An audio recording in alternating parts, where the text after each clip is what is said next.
Hey, it's me again. Heads up, I'm gonna be trying something a little different today. I'm starting this video off by going on a potentially weird personal tangent about how the lifelong trauma inflicted on me by all my favorite sports teams just perennially sucking has shaped my psyche on a very deep level and now determines which 40k factions I like. And if that doesn't already sound kind of crazy, I'm then going to transition from doing that to doing a mini biography on the leader of the most famous chapter in the setting. And I realize that probably makes no sense at all. I also think that doing what I'm doing right now probably goes against all the rules of making an actual good YouTube video that you guys are going to want to watch, but I guess we'll see. I really don't know. At the very least, you'll either be able to relate to my sports sadness, or you'll be able to laugh at me because you support teams that are actually good and don't thrive off of the tears of their fans. So it's a win-win for you, unless you don't watch sports and you're actually just here for 40k content, which will be coming up in 5 minutes at the very most. So you can skip ahead if you want, but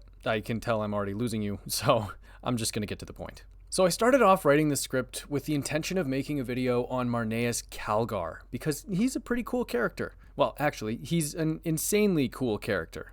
And I've gone out of my way to talk shit about the Ultramarines in a few of my videos in the past, and I thought, you know what? Screw it. I'm going to force myself to see what the hype is all about and do a deep dive on Calgar, and maybe that'll change my mind on the Ultramarines as a whole. Maybe that'll kickstart some blueberry-colored love in my cold, sad heart. But then I started with my research for the video, and I realized pretty quickly, and no offense to Ultramarines fans, that I was still having trouble bringing myself to like them. And in trying to figure out why, I think it's straight up because of how much love they get. Guilliman is the new emperor, basically. Space Marines 1 and 2 feature an Ultramarines main character, as does the secret level 40k episode. Calgar was the first Space Marine to become a Primaris, and Ultramar is somehow pretty much the only nice part of the Imperium. I mean, they did go from 500 planets strong pre-heresy to 11 now, which statistically speaking is what experts would call not good. But those 11 current planets are doing pretty great, usually, considering most of the rest of the planets in the galaxy are basically either under attack by aliens or can literally see into the gates of hell. Maybe a slight exaggeration there, but hopefully I've made my point. And I can't help but see the Ultramarines as that sports team that just annoys everyone that aren't their fans by just being the best, and somehow seeming to have a lot of plot armor. Don't believe me? Well, let's just run through some sports leagues.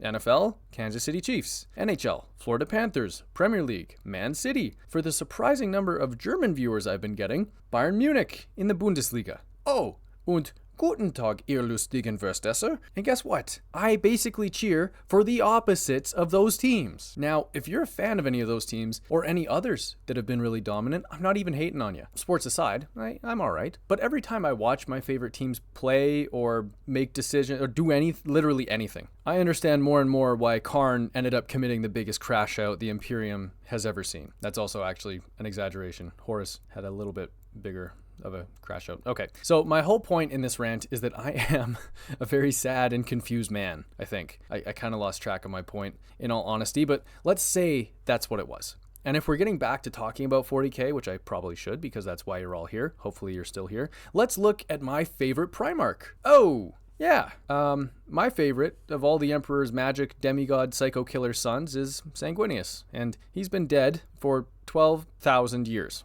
And on top of that, all of his sons are doomed to turn into insane, bloodthirsty super vampires. So what do the sons of Guilliman have to deal with as they age? What's their predetermined genetic curse? Getting really into the fascinating world of interplanetary accounting? Becoming obsessed with improving the efficiency of McCragg's levitating super train transport system? Give me a break. Not only do they get plot armor, not only do they get featured in all the major 40k content drops, not only is their Primarch the indisputable GOAT, I can admit it, but even their gene seed is flawless. It's just not fair. But I think it's time to digress. So, without further ado, let's get started. In the heart of the fortress of Hera, the Ultramarines Fortress Monastery, there are records kept of all the deeds and acts of heroism performed by members of the Ultramarines. The collection of deeds performed by Marneus Calgar is over double that of any other Ultramarine Astartes and only falls behind Guilliman himself. Some of these deeds include single-handedly holding the gate against an orc horde for over 24 standard hours in a row during the siege of Zalathrax, personally leading the breaching attack on a Tyranid hive ship, recapturing the Starfort Indomitable from the Ultramarines Ultramarines' #1 hater, Makar the Reborn, and defeating an avatar of Cain in one-on-one combat, which we'll talk about next. Calgar already has a galactic reputation as the chapter master of the Ultramarines,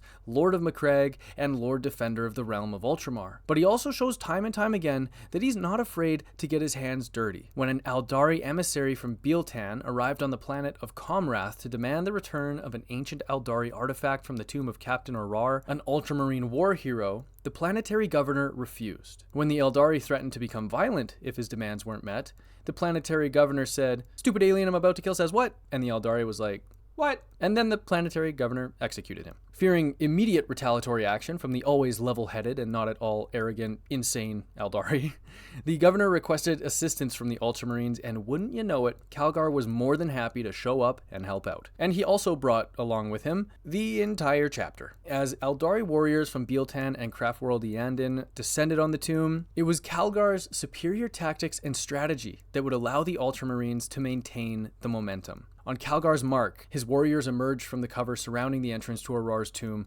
blasting the Eldari with lines of bolter fire. As they fell back under fire, the Eldari found themselves repeatedly flanked at the rear by assault marines. And as Eldari reinforcements attempted to assist their retreating brethren, scout marines who had been patiently waiting then made themselves known to the enemy and began picking them off from a distance. It was an engagement that the Ultramarines would not have been blamed for losing, as this was literally one chapter against multiple Eldari craft worlds. And the closest they came to complete and utter defeat would be on the Eldari's third and final attack. You see, the Eldari have this god of violence, cruelty, blood, war, destruction, and murder, and his name is Cain. And long story short, when the Eldari really want to go totally apeshit in a battle, they are able to summon an avatar of Cain, which is essentially an Eldari who either becomes one with Cain's essence or has their soul destroyed and their body possessed by Cain, I think. Anyways, the Eldari, I guess, really wanted to go full cray-cray with KK, that's a nickname I just made up for Cain, and thus an avatar of Cain appeared to lead them on a final charge to debase Captain Aurar's beautiful human tomb with their creepy alien fingers once and for all. Unluckily for the literal Eldari god of war, destruction, and murder, an extremely angry guy with humongous blue hands was determined to show him who really runs this shit. The avatar charged ahead, slicing through ceramite armored Ultramarines like butter with its signature weapon, Wailing Doom. Calgar charged towards the avatar in turn, and as it swung Wailing Doom in a strike intended to kill, Calgar, who was wearing the fabled gauntlets of Ultramar, managed to catch the blade for a brief moment, and in that moment, drove his other gauntleted hand straight through the avatar's body. See, even his gauntlets have plot armor. Wait, if a piece of armor has plot armor, does that make it plot armor? Okay. The avatar literally exploded, and the remaining Eldari warriors' ambitions of finally recovering their artifact imploded, leading them to flee the battle as Calgar collapsed on the ground, Aurar's tomb unsullied, and the ancient Eldari artifact that did, kind of actually rightfully belong to the Eldari, still safely in the hands of humanity. And I mean, that's literally just one example of Calgar not only demonstrating his battle acumen and ability to improvise in the moment, and his ability to make extremely important decisions under immense pressure, but it also shows that when it comes to throwing hands in an epic one-on-one brawl in the middle of a prolonged battle, that he can literally stand toe-to-toe with the champions of gods, basically defy the laws of reality, and bitch slap his opponent out of existence. And now I know I started this video off complaining about plot armor, and this story was literally, hey, so all this stuff happened, and then Calgar won because he had plot armor. But I have to admit, this was actually pretty sick. Calgar is, he's pretty cool. Fast forwarding a little bit, we find ourselves in the era of Abaddon's 13th Black Crusade. Abaddon's united forces of chaos had finally destroyed Cadia, allowing the Eye of Terror to begin unfurling across the galaxy. A group that included Saint Celestine, Archmagos Dominus Belisarius Cull, Black Templar Marshal Marius Amalrich, Inquisitor Katerina Greyfax, and Ivrain, the avatar of the Eldari god of the dead Iniad, had escaped from Cadia through an Inari webway portal and made their way to the Ultramar capital world of Macragge, determined to convince Calgar to allow them to perform a ritual that would awaken Robute Gilliman from his 10,000-year space coma. Long story short, and it is a very long story, Calgar, after consulting Ultramarines' chief librarian Vero Tigerius, eventually relented. Abaddon's forces on Macragge subsequently launched an all-out assault on the temple where Guilliman slept in eternal stasis, as they realized that if Roboute f***ing Guilliman came back to life, their chances of taking over the Ultramar system were about the same as Fulgrim voluntarily entering a rehab program. The forces of the Black Legion, seemingly multiplying by the second, poured into the temple, and the Loyalists, under Calgar's lead, fought to give Belisarius Call of Rain the time needed to bring Guilliman back to life. Call's strange arcane technology, combined with Ivrain channeling the power of her god's control over the forces of life and death, resuscitated the now formerly mortally wounded demigod, and Guilliman, now awakened and also pretty pissed off to see Abaddon's forces destroying his very nice shiny temple, went into a rage, breaking the Chaos Assault's metaphorical back over his very real Ultramarine knee. Calgar had been faced with the biggest decision of his life. He had chosen to entrust the life of Roboute Guilliman, the avenging son, the blade of unity, the true master of Ultramar, white chocolate super daddy, in the hands of an alien, and in the hands of, oh, this f***ing guy. And Calgar, when faced with that decision, chose right. Abaddon's Black Crusade looked poised to crush the Imperium and roll out the red carpet from the shattered remains of Cadia to the steps of the Imperial Palace on Terra. But with Guilliman's return, not only was humanity given a second chance, but they had unlocked the supreme power of Ultramarine turbotism. And oh my god, I think I'm starting to like the Ultramarines. What is happening? This must be how Eddie Brock felt the first time Venom started talking to him. I can practically hear the Macragge Blue and the Liberator Gold calling my name as we speak. Now, Calgar may end up being most well remembered throughout the chapters of the Adeptus Astartes for something completely unrelated to his countless achievements in battle. Sometime after Guilliman's revival, while the Indomitus Crusade had gotten well underway, Calgar became the first ever Firstborn Marine to successfully undergo the Rubicon Primaris operation, transforming him into a Primaris Marine. Because, you know, he wasn't already badass enough. He has now since upgraded to the Armor of Heracles, a suit made of Mark X Gravis power armor that has been custom fitted to accommodate his massive balls, frame, and his balls. Actually, with everything Calgar has done, you can't tell me his balls aren't already made of pure adamantium. And that brings us to the present day. As you may have seen in the campaign for Space Marine 2, Calgar is still very involved in the Indomitus Crusade, still smacking the hose of the warp aside with his ginormous hands, still refusing to wear a helmet because, well, you know,